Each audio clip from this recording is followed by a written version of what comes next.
Hi friends, তো দেখো চলে এসেছি আরও একটা রেসিপি নিয়ে। একটা তো নিরামিষ রেসিপি হলো, নিরামিষ দিনে না হয় খেলে, আর একটা মাছের রেসিপি শেয়ার করি। এটা হচ্ছে আমুদি মাছ। তোমরা অনেকেই হয়তো চেনো, আবার অনেকেই হয়তো চেনো না। তো এই মাছের বেগুন দিয়ে আলু দিয়ে সর্ষে বাটা রান্না করেছিলাম আমি, সেটা রেসিপি তোমাদের সাথে শেয়ার করবো।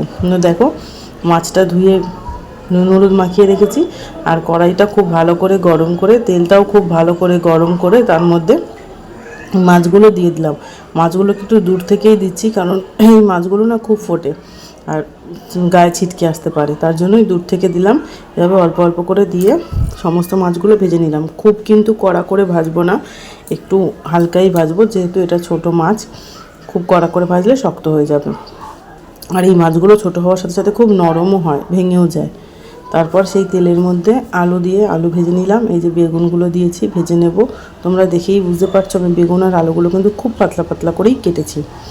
তারপর বেগুন আলু ভাজা হয়ে গেলে সেই তেলটার মধ্যে কালো জিরে ফোড়ন দিলাম, দিয়ে আলুটা দিয়ে দিলাম। আর আগে থেকে সর্ষে বাটাটা রেডি করে রেখেছিলাম। আমি এটা প্যাকেট সর্ষের গুঁড়ো ইউজ করেছি। একটু উষ্ণ গরম জলে সর্ষে পরিমাণ মতো, নুন হলুদ সর্ষের তেল আর লঙ্কার গুঁড়ো দিয়ে ভিজিয়ে রেখেছিলাম।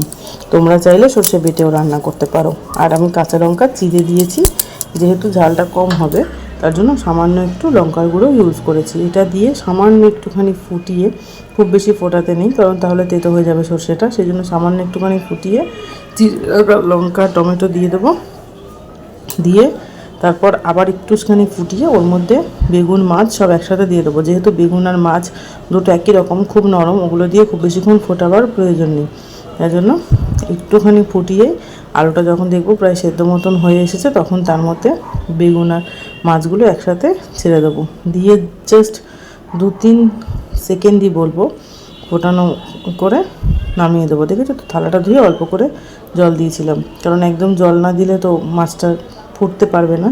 ওই জন্য তার জন্য একদম সামান্য একটু জল দিয়ে 2-3 সেকেন্ড মতো রেখে এটার মধ্যে ধনেপাতা কুচি ছিটিয়ে দিয়ে নামিয়ে নেব।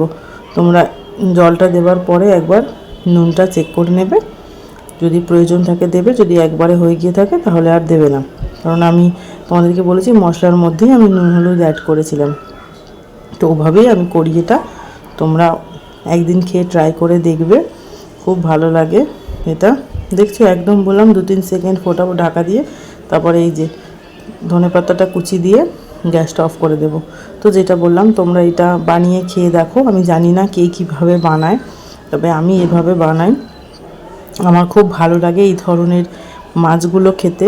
সবসময় যে বড় মাছ খাওয়া হয় তা তো নয়, খুব ভালো লাগে খেতে। তো তোমরা খেয়ে জানিও কেমন হলো, ঠিক তো?